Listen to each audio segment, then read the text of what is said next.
In JavaScript, you have two different kinds of scope: global scope and function scope.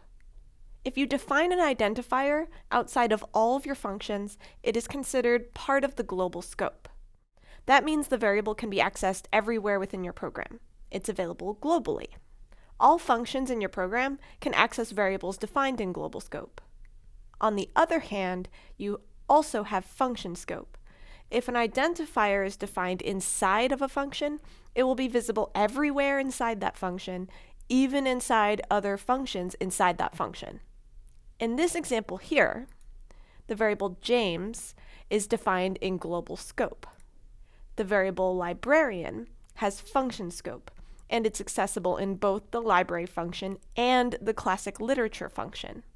The book also has function scope, but it's only visible in the classic literature function. If you try to access the book variable outside of the classic literature function, you will get a reference error. The way this works is when the JavaScript engine tries to find an identifier, like let's say the James variable here, it first looks to see if that identifier is defined in the current function, and if it finds it there, then its job is done.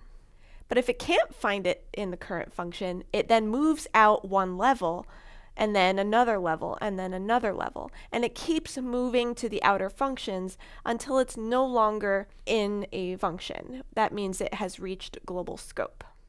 If the JavaScript engine checks all of the outer functions and global scope and it still can't find the identifier, then it will return an error. Here, it did find the identifier, James, out there in global scope. Now that you have the basics of global and function scope, let's take a moment to practice what you've learned.